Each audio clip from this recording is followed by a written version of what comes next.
Olá, uma excelente noite. A gente já está aqui aguardando as pessoas, esperando as pessoas chegarem, esperando as pessoas se aproximarem. Espero que vocês estejam bem, eu espero que vocês estejam em paz, apesar de toda a dificuldade, apesar de todo o tempo difícil que nós estamos passando. A gente espera que vocês estejam se alimentando bem, que vocês estejam com a saúde em paz. Eu espero que vocês não estejam perdendo ninguém, mas aqueles que estiverem perdendo pessoas, que estiverem perdendo amigos, aqueles que estiverem perdendo entes queridos, que haja consolo, que haja paz, que haja conforto. Nesse tempo em que a gente olha para um lado, a gente olha para o outro, a gente vê sempre caos, a gente vê desordem, a gente vê desgoverno, a gente vê descaso com a dor, a gente vê descaso com a fome. São tantos afetos tão difíceis, né? São tantos afetos tão complicados. E apesar disso tudo, o nosso desejo, né? O desejo da gente, da equipe Odara Cultura e Missão, é que vocês estejam em paz, que vocês estejam serenos, para que diante dos problemas consigam resolvê-los, que diante dos desafios consigam transpô-los. Tem sido esse o nosso desejo. Mais uma vez, nós do Odara Cultura e Missão estamos aqui para tentar bater um papo. E hoje, a gente sabe, o assunto não é um assunto simples, inclusive o nosso convidado já está online. Já vou convidá-lo aqui para a gente ficar com a tela dividida e a gente já começar a nossa conversa.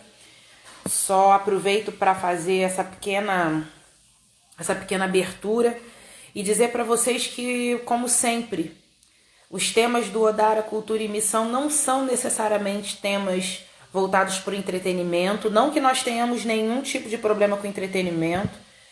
É um direito da pessoa humana ter acesso a lazer, mas nós nos colocamos num lugar de reconstruir coletivamente, juntos, através da mutualidade, reconstruir o nosso entendimento acerca de nós mesmos, pessoas pretas. Sabemos que também tem pessoas que não são negras que frequentam as nossas redes, que consomem os nossos conteúdos, e nós somos gratos por isso. Somos gratos pela escuta ativa, somos gratos pelo espaço de aprendizagem e pelo espaço de reconhecimento de que pessoas pretas precisam construir os seus quilombos. Então, são assuntos normalmente complexos, são assuntos normalmente difíceis, assuntos que normalmente acessam muitas das nossas dores, mas um único e principal e exclusivo objetivo aqui é que a gente, na coletividade, sem a intenção de construir verdades absolutas acerca de nada, mas que uns aos outros a gente vá se provocando para a gente reconhecer a sutileza perversa do racismo e que a gente consiga construir coletivamente tecnologias de autonomia e responsabilidade da nossa comunidade. Então é somente e tão somente por isso que nós estamos aqui tentando reconstruir as rodas de conversa presenciais do Odara para esse espaço virtual aqui, atendendo esse tempo que a gente está vivendo, né? Atendendo também as recomendações dos órgãos sérios de saúde, que pedem para que a gente fique em casa, que pedem que a gente evite aglomerações. Então, que as lives do Odara sejam para esse sentido, para a gente se reconstruir mutuamente e coletivamente. Vou chamar aqui o nosso convidado.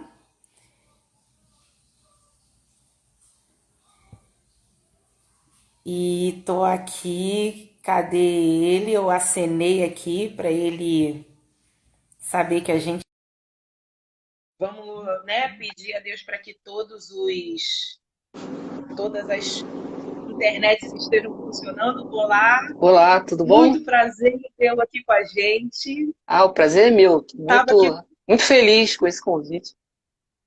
imagina, não, você não tem noção de como a gente está feliz. Estou um pouco confusa, não sei se posso lhe chamar de você, de Ibis, ou se uma questão de respeito, chamo de coronel, como faço? Não, é Ibis. Eu gosto de ser chamado pelo meu nome.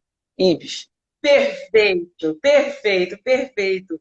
Mas não tenha dúvidas que, ainda que chamando você pelo seu nome, temos muito respeito, porque temos respeito pela pessoa humana que você é, pela sua trajetória enquanto profissional.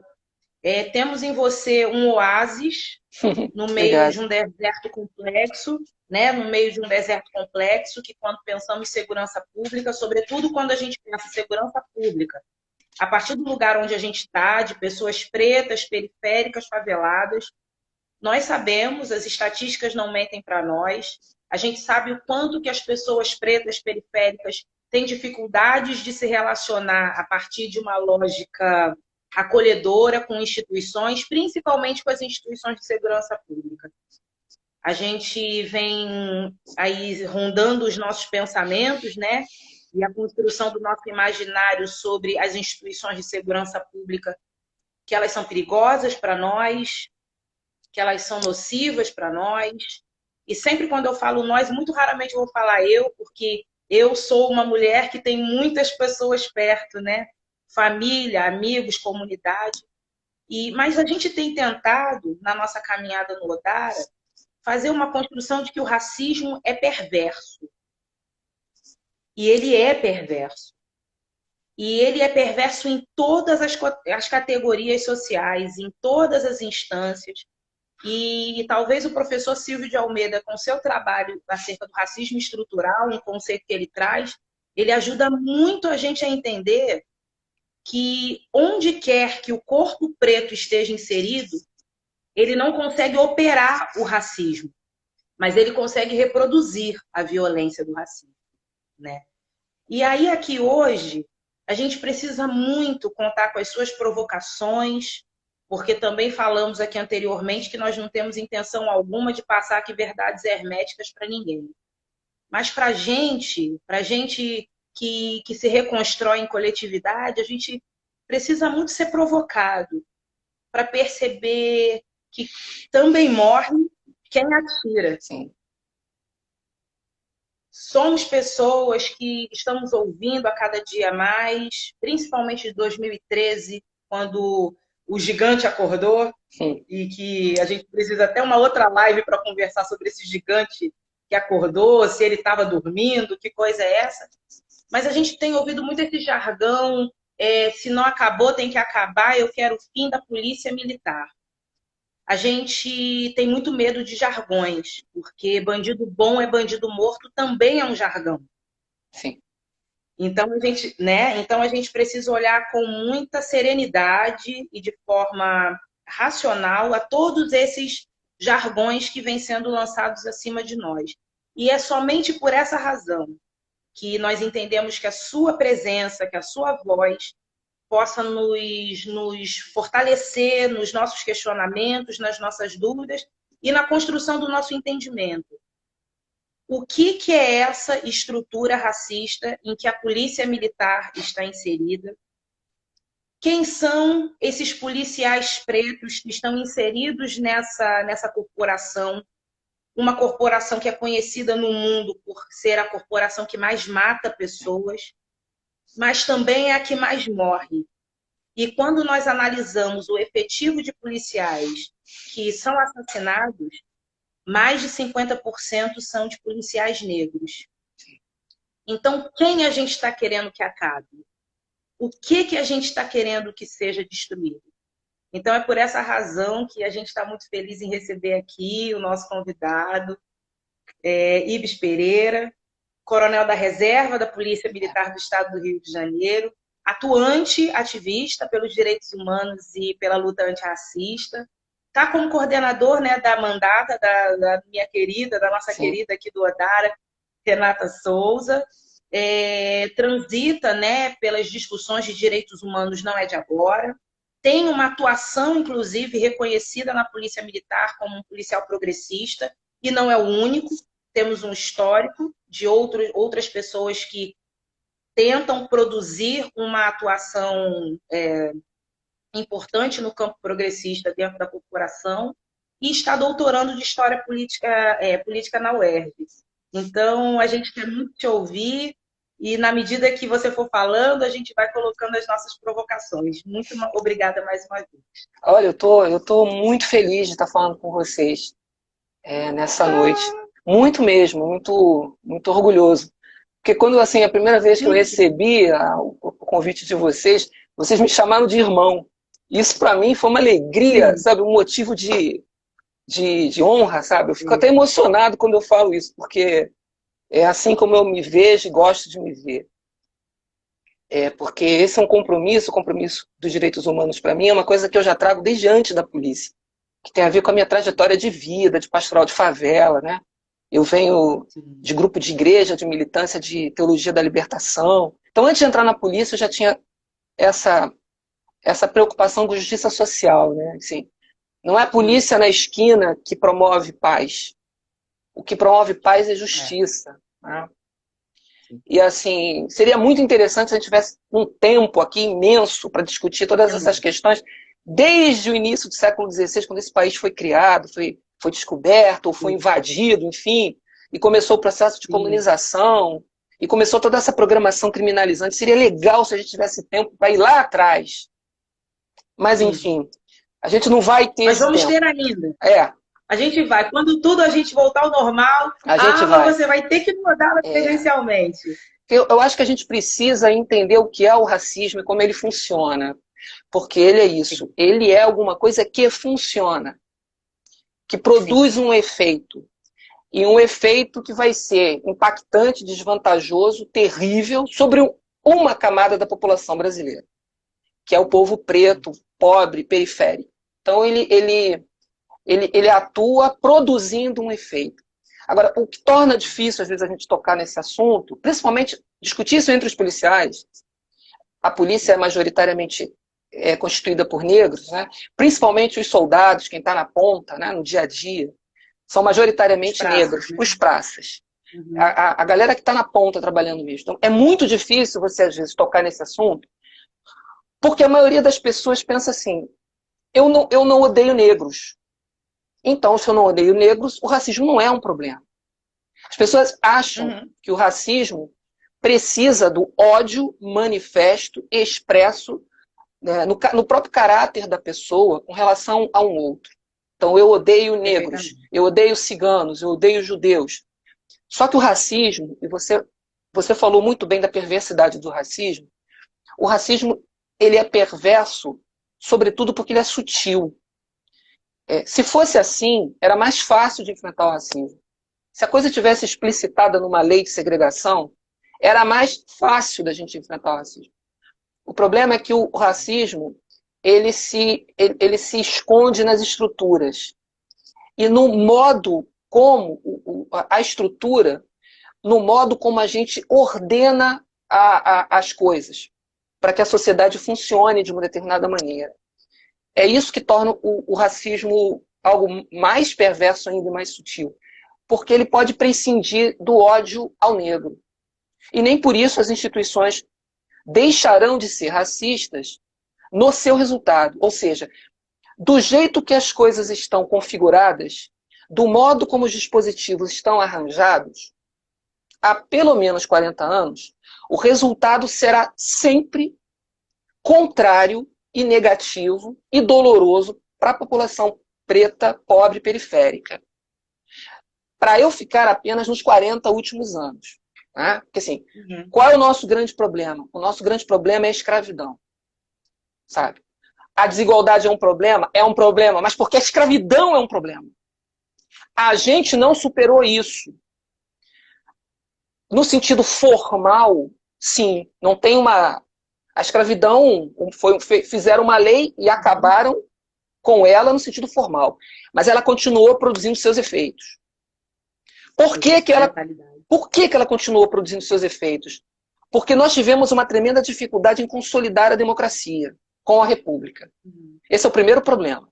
Uma dificuldade que a gente tem até hoje. Essa Constituição de 88, pra você ter uma ideia, é a Constituição que mais tempo durou sem ser rasgada. E aqui a gente já pode discutir, porque teve o golpe da Dilma, né?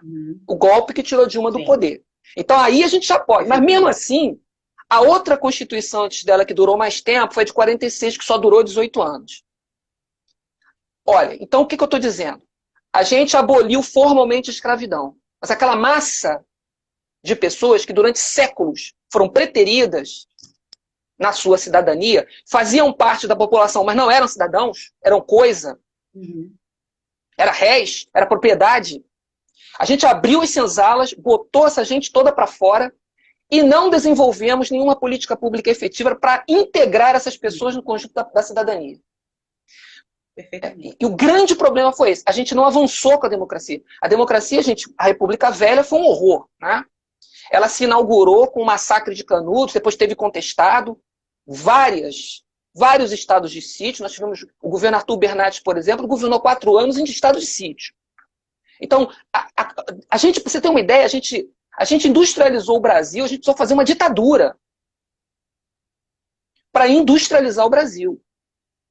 Depois a gente saiu disso, ficamos 18 anos com uma Constituição democrática, que já era a Constituição que durou mais tempo, foi interrompida por um golpe militar.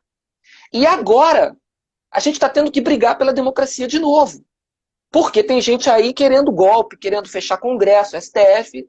E você não tenha dúvida nenhuma que isso é uma reação contra o pouco que a gente conseguiu reduzir de desigualdade. Ou seja, ainda há no Brasil uma mentalidade de senhores de engenho, de donos de escravo, que séculos de república a gente não conseguiu superar. Então, para a gente discutir racismo no Brasil e compreender a força do racismo estrutural, que não deixa a gente construir um país com P maiúsculo, que não deixa a gente vencer essa desigualdade, porque ele normaliza a desigualdade, né? Então, para a gente entender isso com toda a sua profundidade, a gente tinha que voltar lá atrás, para as capitanias hereditárias que a gente foi um dia e que, de alguma maneira, a gente continua a ser. Né? Porque, num certo sentido, a gente não tem um país. A gente tem uma empresa que tem que dar lucro. A gente tem que a economia é quase um fim em si mesmo. Né? É quase um fim em si mesmo. A gente está vendo isso agora no drama da Covid. É isso? Por quê? Na cabeça das pessoas, isso não é um país, isso é uma empresa. Portanto, não é algo para todo mundo. Né? E não tenha dúvida que que parcela desse todo mundo, para quem o Brasil não é um país, é o povo preto, pobre e favelado. Né? Que, historicamente, é o povo que submisso, né? É o povo escravizado, é o povo que até hoje não foi totalmente integrado no conjunto da cidadania. Mas para a gente só ficar nos últimos 40 anos, para entender como o modo como as coisas estão dispostas leva naturalmente a manifestar o racismo estrutural, é interessante a gente pensar o seguinte: essa Constituição, que já é a que dura mais tempo, é a primeira a ter um capítulo sobre segurança pública. Foi a primeira Constituição a transformar a segurança pública em direito. Né? E a inovar em outras coisas. Por exemplo, a dignidade da pessoa humana é um princípio estruturante dos órgãos, inclusive das polícias, né? E das políticas públicas e tal. Agora, esse é o primeiro problema. A gente fez uma Constituição extremamente progressista e a gente tentou, no dia 5 de outubro de 1988, instituir um Estado de Bem-Estar Social no Brasil, para tentar superar a desigualdade, para tentar construir a sociedade livre, justa e solidária que a gente quis ser e nunca conseguiu ser. O que significa melhorar as condições de vida da população da periferia do Brasil. Mas olha o que acontece. No ano em que a gente publica, no momento em que a gente publica essa Constituição, o estado de bem-estar social, ele está em choque contra o seu tempo. Tá?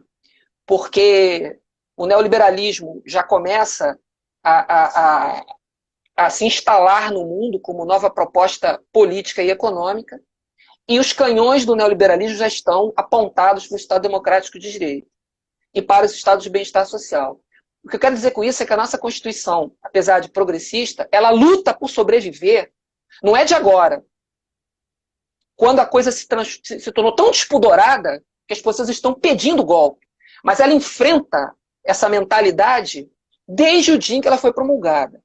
Muitos dos dispositivos dela não saíram do papel. Eu ousaria dizer para você que para a população pobre e negra, muitos dispositivos dessa Constituição nunca valeram. Nunca chegou na favela. Né? Então a gente disse uma série de coisas bonitas na Constituição, mas ela brigando contra o seu tempo, um monte de gente sabotando a Constituição o tempo inteiro, disseram logo no início que ela nunca seria viável, que ela levaria o país à falência, que o Brasil quebrava com essa Constituição, e o fato é que muitos dos dispositivos dela nunca saíram do papel. Veja, é a primeira Constituição a dizer que segurança pública é direito, ela é a primeira a ter um capítulo sobre segurança pública. Se você pegar esse capítulo, que é o 144, ali a gente colocou várias instituições, vários dispositivos, que trabalhando em harmonia, trabalhando como sistema, eles deveriam consolidar segurança pública como um direito para todas as pessoas. Né? Eles deveriam harmoniosamente contribuir para a redução de indicadores criminais. E quando a gente está dizendo isso, a taxa de homicídios no Brasil girava em torno de 11, alguma coisa, por 100 mil habitantes. Hoje é 3 vezes isso. Triplicamos isso. A nossa massa de encarcerados era de alguma coisa em torno de 240, 250 mil pessoas. Hoje a gente tem quase 800 mil pessoas presas. Né? Tanto as vítimas da morte são majoritariamente negras, pobres. A idade mais perigosa para você ter no Brasil é 21 anos. Se você é negro, mora na favela e tem 21 anos, você está na idade mais perigosa para ter no Brasil. Se você conseguir passar de 21 anos, nessas condições, você tem que levantar as mãos para o céu. Se você olhar os presídios, quem está preso lá tem o mesmo perfil. São negros, jovens, pobres. Então, o que acontece? Apesar da gente ter criado um capítulo sobre segurança pública, apesar de a gente ter disposto várias instituições e com essa incumbência de se transformarem num sistema, a gente nunca regulamentou o artigo 144. A gente levou 30 anos para fazer isso. A gente fez isso exatamente em 2018. Governo Temer, ano de eleição. A gente levou 30 anos para transformar aquilo que a gente pensou em criar num sistema. Ou seja, a gente criou e não institucionalizou. Né? As consequências disso foram as seguintes. Como a gente não tem sistema, passou a ter só a partir de 2018, a gente vai completar 2 anos amanhã. A lei é do dia 11 de junho de 2018, amanhã completa 2 anos dessa lei. Essa lei, ou seja, os órgãos e instituições, eles passaram a rodar sozinhos. Eles passaram a rodar desacoplados de uma política pública e de uma arquitetura institucional que pudesse fazer com que políticas públicas de médio e longo prazo pudessem ter sustentação e sair das altas esferas do governo federal, passar pelos estados e chegar nos municípios onde as pessoas moram. Porque a gente não conseguiu disciplinar adequadamente a Constituição, a gente não conseguiu, ao longo dos últimos 40 anos, formular políticas públicas, desenhar uma arquitetura institucional adequada. Além disso, a gente tem um modelo de polícia que a esmagadora maioria dos países do mundo não tem. Nos estados, a gente tem uma polícia civil que investiga e não patrulha, e uma polícia militar que patrulha e não investiga. É outro problema grave, que depois eu posso explicar melhor para você por que isso é grave e afeta diretamente no nível de letalidade dos nossos policiais. E você ainda tem um outro aspecto terrível, que é a política de drogas. Né? Drogas, nos últimos 40 anos, se transformou no grande problema, no grande inimigo público do país, e a resposta que a gente tem dado para esse problema é a guerra. Ao invés de a gente pensar em políticas públicas de prevenção, a gente tem apostado na guerra. Então você tem toda uma ausência de arquitetura e de políticas, você tem um modelo de polícia nos estados fraturados, e você tem a guerra como proposta. Se você somar isso tudo, e o modo como os dispositivos vão funcionar a partir dessas ausências e da política de drogas que está posta no Brasil, o resultado do funcionamento desses dispositivos é esse que a gente vê.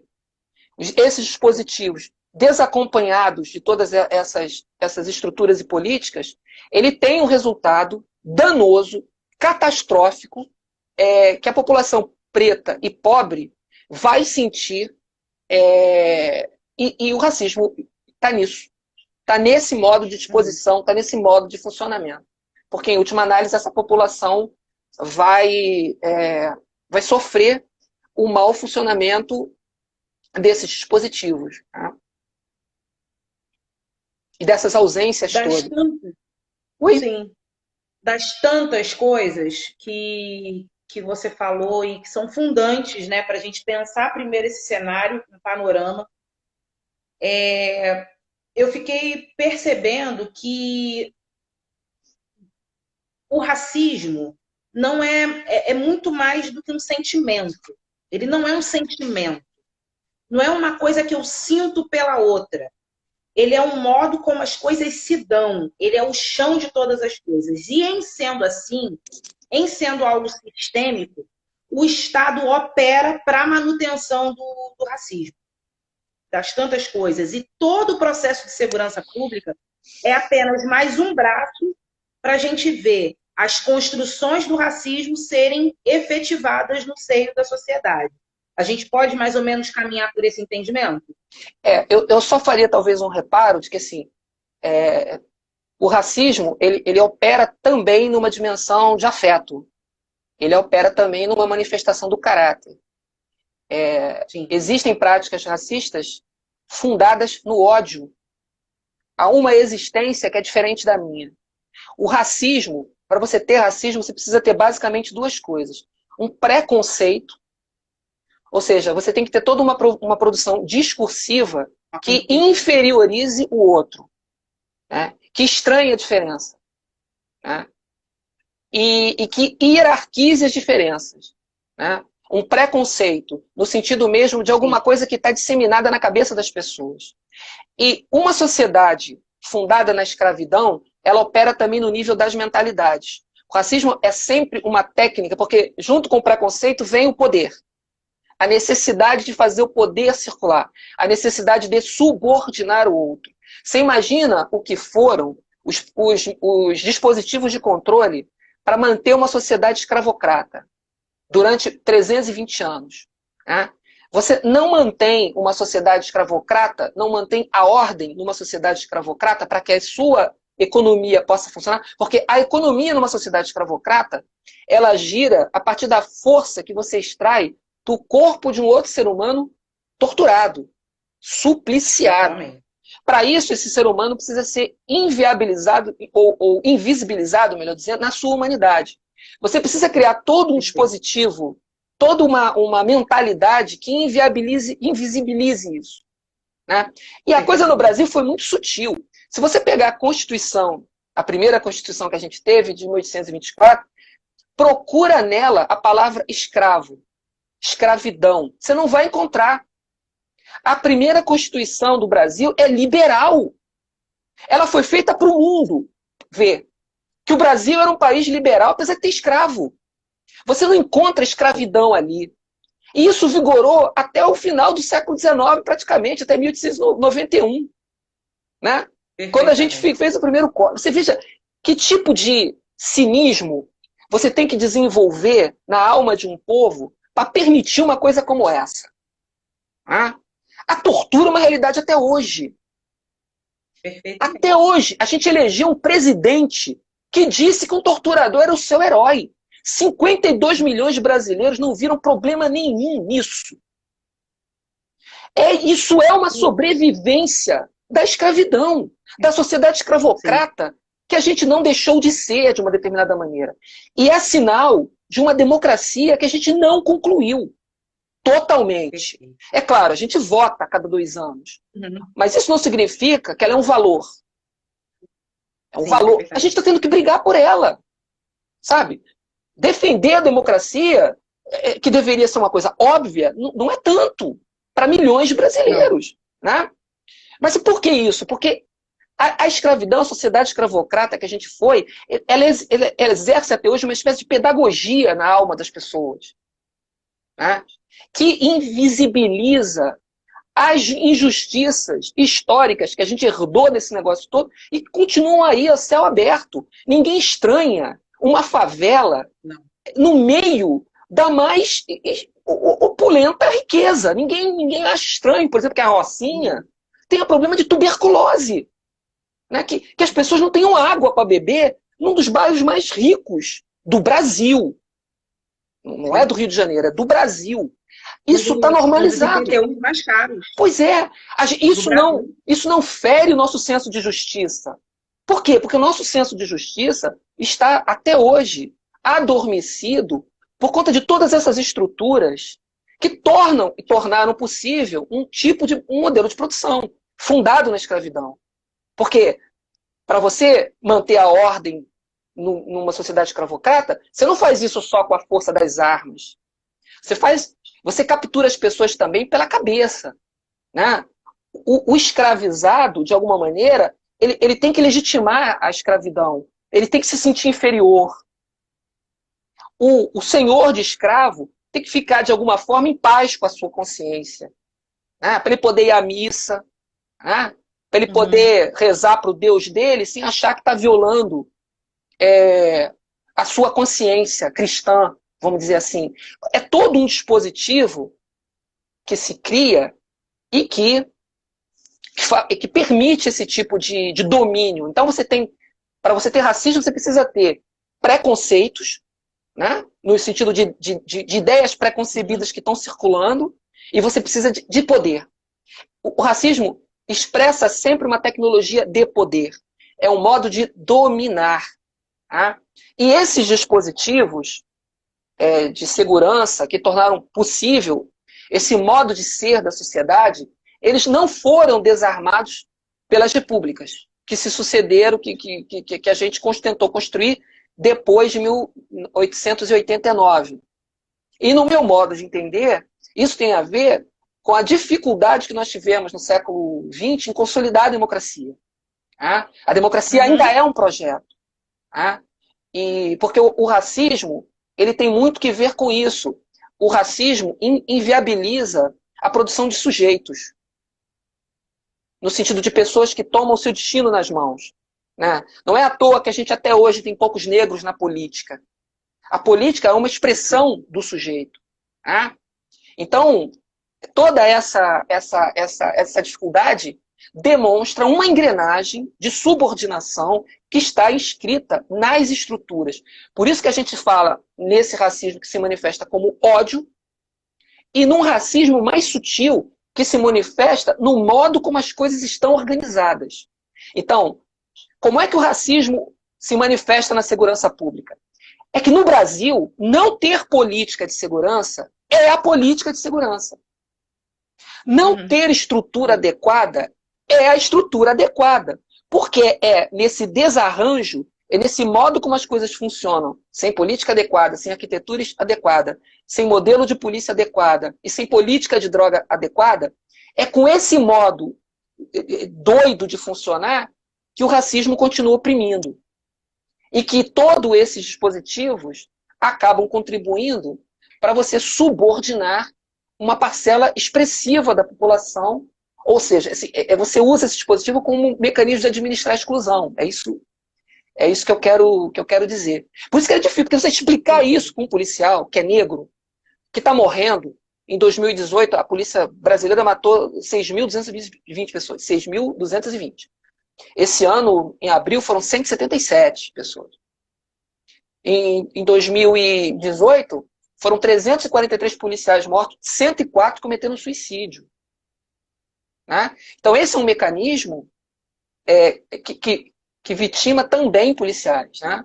Porque ele opera prescindindo do ódio. Ele funciona assim, ele vem funcionando assim, eu diria secularmente. Ele se adaptou à forma república. Sim, né? perfeitamente. E é nisso que eu queria falar, Ives. Das tantas coisas que você nos provocou aqui, ódio e construção social do pensamento, construção do imaginário. São dois gatilhos que automaticamente me trouxeram à cabeça uma carta que foi atribuída a um senhor de escravos. Os historiadores não são, acho que você já sabe mais ou menos o que eu vou falar, a carta de William Lynch, Uhum. Os historiadores não têm consenso de que essa carta de fato existiu, que ela foi de fato um documento histórico, mas ainda que ela não tenha existido factualmente, ela é uma boa alegoria para a gente pensar sobre auto-ódio. E eu queria falar sobre auto-ódio. Para localizar as pessoas que estão aqui com a gente, essa carta atribuída a esse senhor de pessoas escravizadas do sul dos Estados Unidos, no século XVIII, né, meados dos anos 1700 e pouco, no crescimento de insurreição de pessoas pretas escravizadas, até porque uma das coisas que foi colocado no nosso imaginário é que a gente não lutou, né? Que a gente não lutou contra a escravização, como se tivéssemos nascido para sermos escravizados, como se tivéssemos nascido escravos, o que é pior, né? Como se a nossa história fosse a partir da escravidão. E aí esse senhor, diante das tantas insurgências, meio que criou um manual para que outros senhores de pessoas escravizadas não matassem os seus escravos fusões e que se rebelassem, mas para que eles dominassem essas pessoas através da construção de dependência emocional. Faz com que mulheres fiquem contra homens, faça com que homens fiquem contra mulheres, faça com que mais jovens fiquem contra mais velhos e mais velhos contra mais jovens.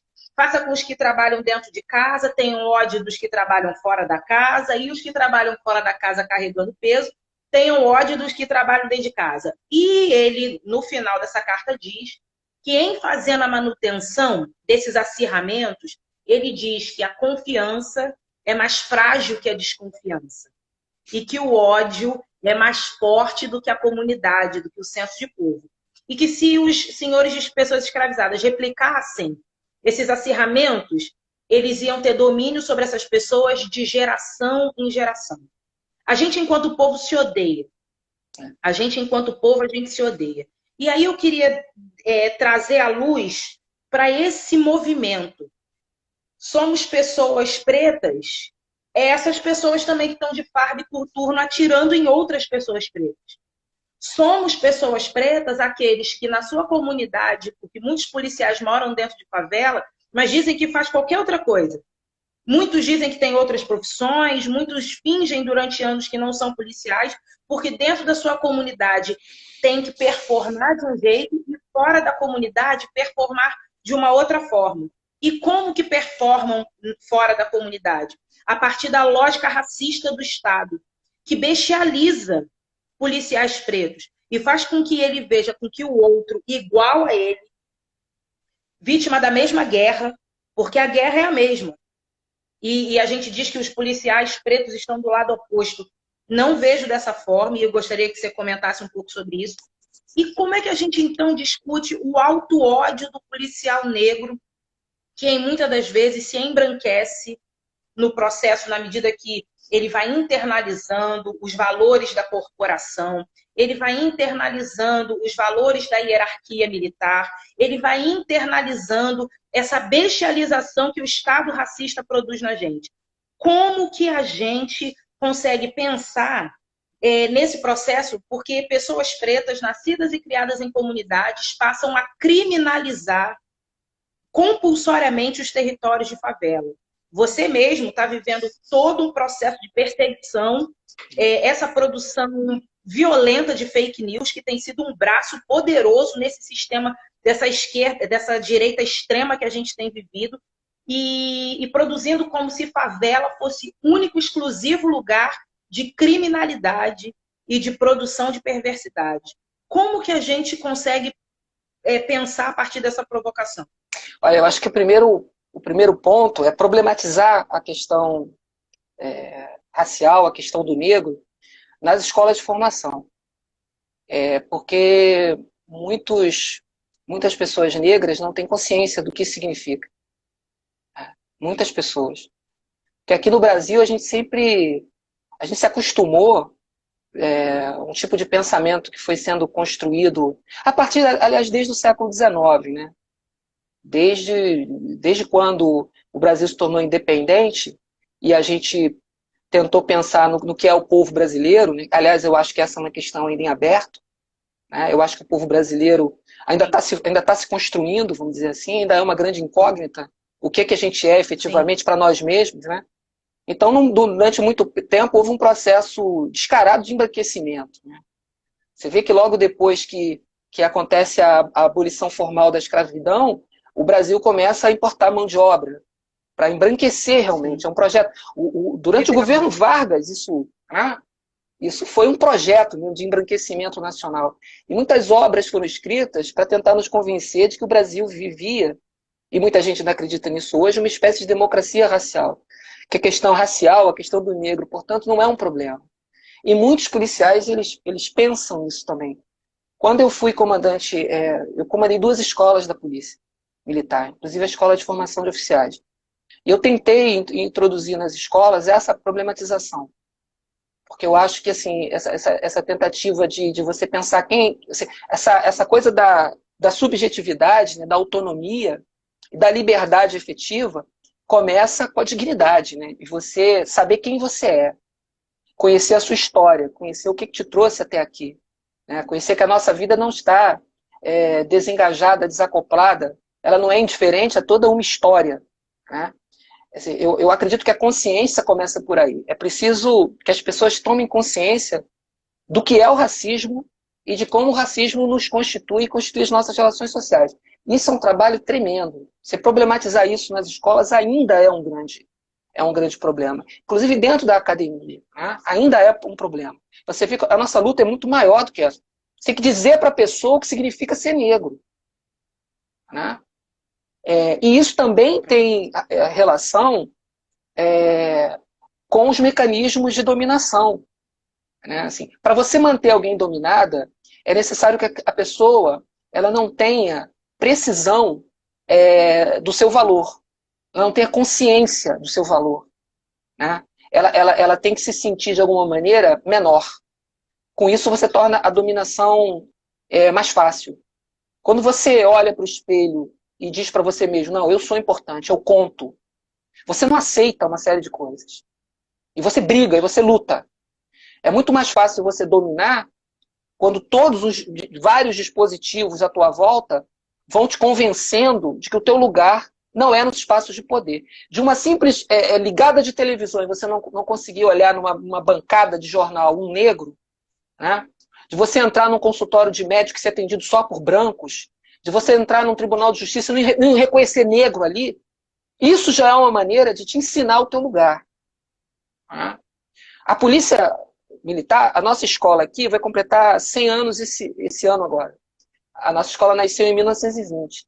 As primeiras turmas de policial oficiais, não passei oficiais, nós tínhamos negros nas primeiras turmas.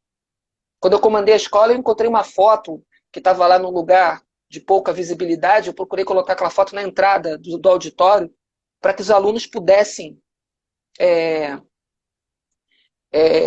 para que as pessoas pudessem reconhecer um pouco dessa história. Levei várias pessoas para falar sobre o tema do racismo, mas ainda é muito difícil falar para as pessoas, para mostrar para as pessoas a dimensão do racismo como problema. Agora, além disso, o que eu acho que ajudaria muito a superar essa questão era se a gente pudesse construir políticas públicas que pudessem garantir ou reduzir a possibilidade de uma atuação mais autônoma das instituições policiais. Porque no modo como a política de drogas está configurada e no modo como as polícias têm autonomia, o resultado vai ser sempre guerra. Né? E a guerra está no nosso horizonte há 40 anos. No caso, a guerra às drogas. Né?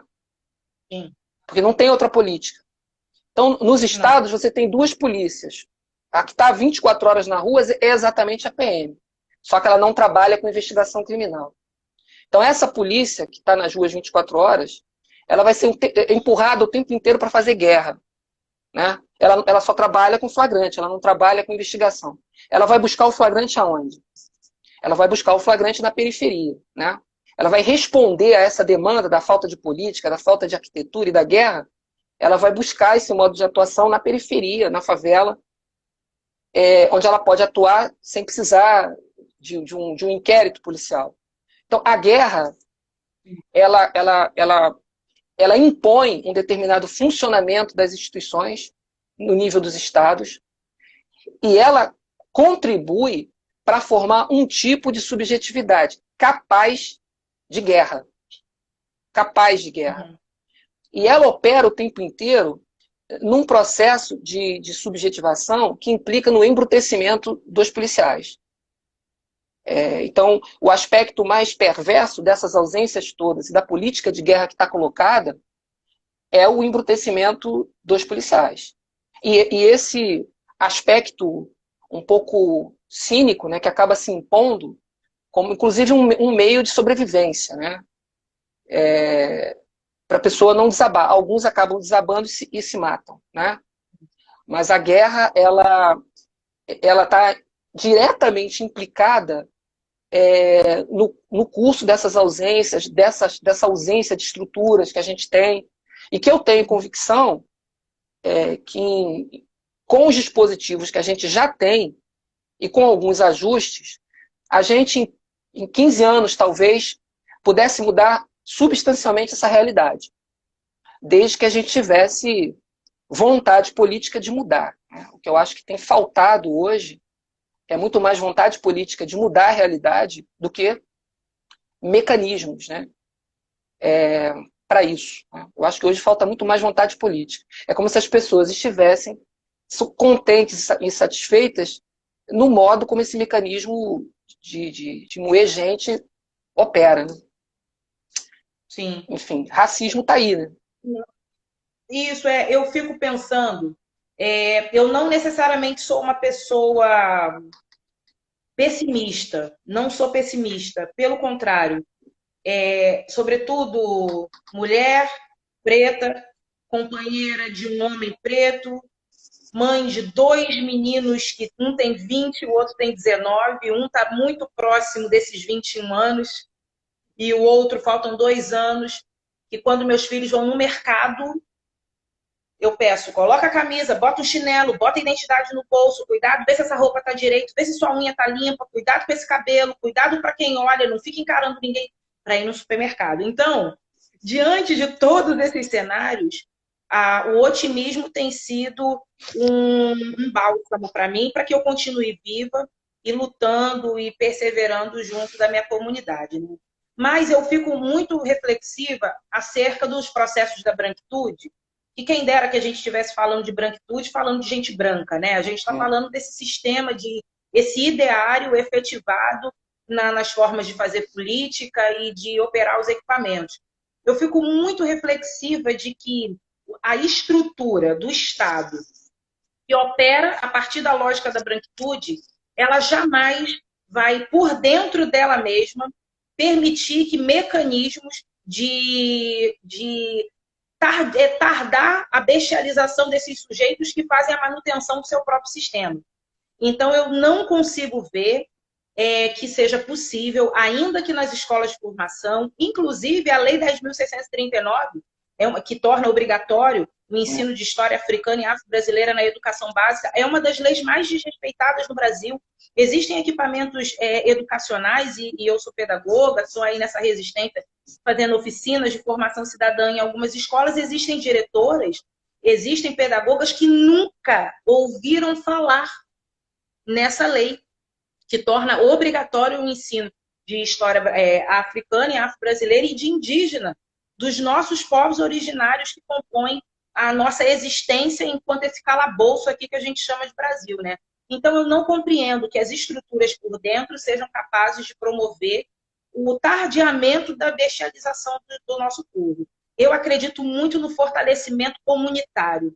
Eu acredito muito nos nossos processos de autoeducação ou de deseducação, vamos dizer assim, né? Para que a gente, aí em compreendendo o que você falou, que nós não somos escravos, a nossa história não é de pessoas escravas, mas de pessoas que foram colocadas face, né, a essa violência da escravização, e que todo esse processo, muitas das vezes, é para que a gente seja só essa cana aí dessa máquina que mói gente, que mói gente, que mói gente.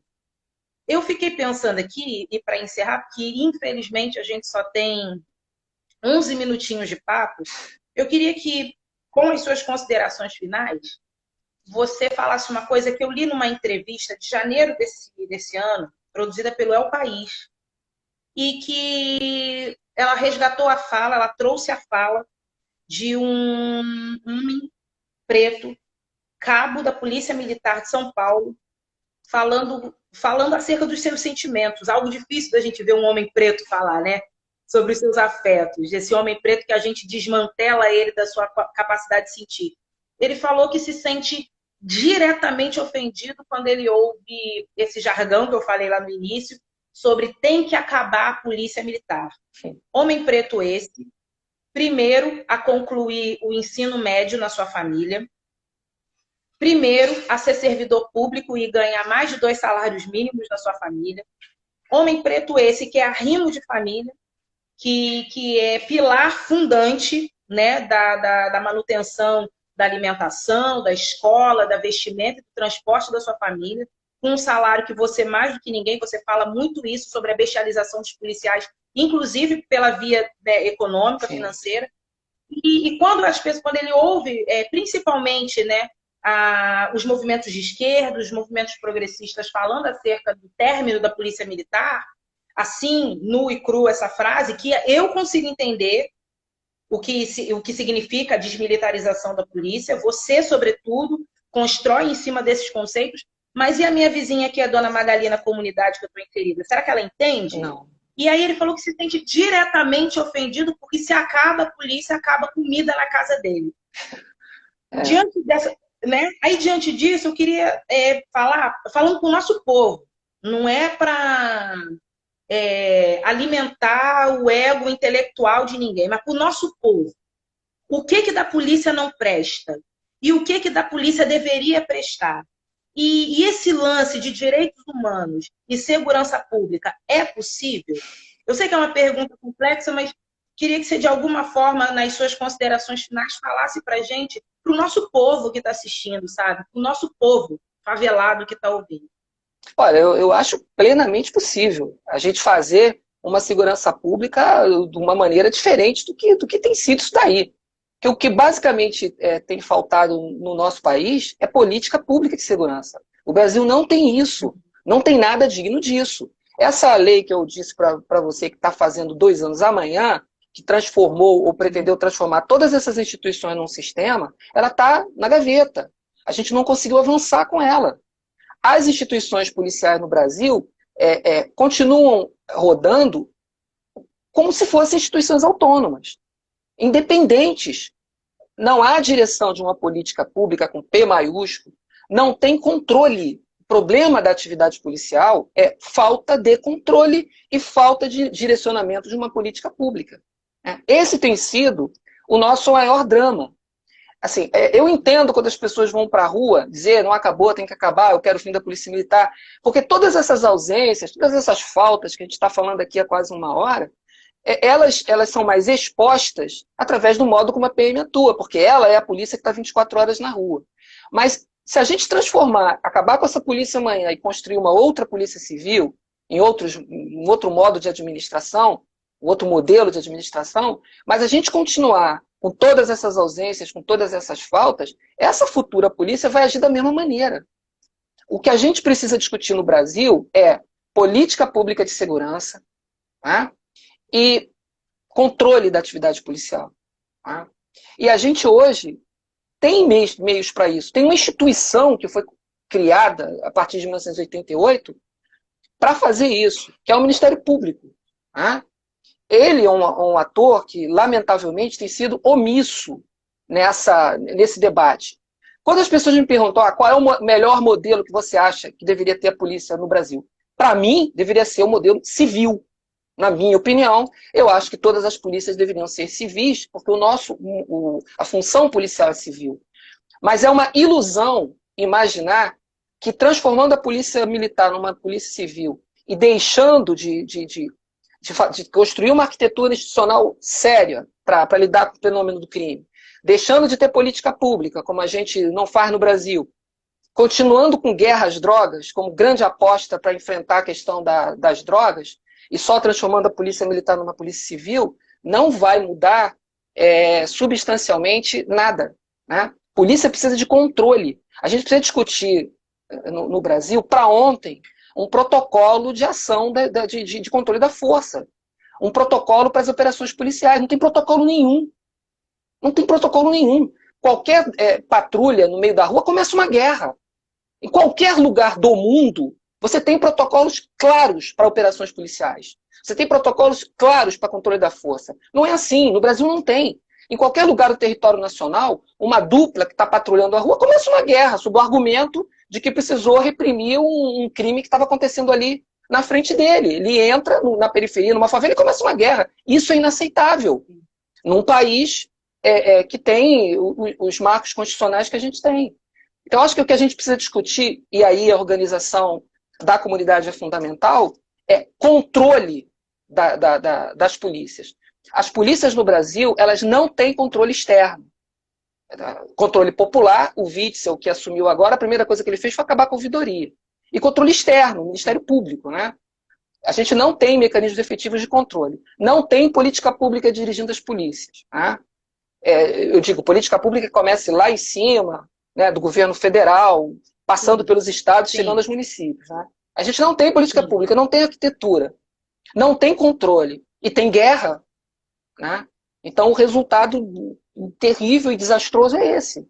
Né? Mas eu concordo com você, eu acho que dá para a gente pensar em avançar internamente todos esses debates, mas assim, eu acredito muito que a gente pode avançar, e aí a organização da comunidade é fundamental, no sentido de criar mecanismos efetivos de controle externo da atividade das polícias, né? Para que a gente possa ser mais incisivo na redução e mais contundente na redução da letalidade das polícias. Né? Pois é. Como você disse no início, o que é 60 minutos para a gente ter um debate tão intenso, porque é um debate que me afeta diretamente, não só como cidadã, mas eu estou falando pessoalmente. Todas nós, pessoas pretas, irmãs e irmãos que são oriundos de territórios periféricos, oriundos de favela, todas e todos nós que, ainda que não sejamos oriundos desses territórios, mas que temos a mínima compreensão de comunidade e que choramos todas as operações policiais desordenadas e sem controle, que choramos as consequências, ainda que a gente não tenha acesso à construção histórica da polícia militar, né, das polícias militares, mas que a gente que tem acesso sabe que é uma polícia centrada no patrimônio, para cuidar do patrimônio e não das pessoas. Se a gente for pensar, como você brilhantemente citou aqui em algumas vezes no nosso papo, a construção de uma polícia para proteger uma elite em detrimento de um outro povo que precisa ser afastado, um povo que precisa ser guetificado. O que são 60 minutos para a gente produzir tantas reflexões? O que são 60 minutos para a gente, inclusive, pensar nas pessoas que estão inseridas dentro desse contexto de bestialização, que é o contexto, né, principalmente dos praças, principalmente dessas pessoas que estão com fuzil que trava, com arma que trava nos territórios, dando tiro, às vezes, em parente, dando tiro, às vezes, em familiares. O que são 60 minutos, né? Para a gente conversar sobre isso. E aí, aqui em público, eu já faço esse convite em público, para você ficar com vergonha e não ter coragem de dizer não para a gente pensar num novo momento, quando você tiver sua disponibilidade, a gente pensa aqui, para a gente pensar numa parte 2 desse papo, porque todos nós, pessoas pretas que aqui estamos e que de alguma forma vão acessar esse material, têm dores quando pensam na força policial. Mas eu também penso nas mães dos policiais pretos que estão nesse espaço. E que aqui seja um espaço para a gente construir entendimento, para a gente construir reflexões coletivamente, para a gente concordar, para a gente discordar, mas, sobretudo, para a gente ser comunidade. E eu só tenho que agradecer a sua participação, a sua gentileza e a sua habilidade em construir com a gente esse momento aqui. Muito obrigado. Temos 25 segundos. Não, só para agradecer, dizer que para mim foi um privilégio. Eu só lamento que a gente tenha tido pouco tempo, porque tem tanta coisa para falar, e as questões são tão sutis, né? Para a gente tem que ser antirracista, mas é fundamental entender como o racismo opera, para que a gente possa ser antirracista de uma forma mais potente.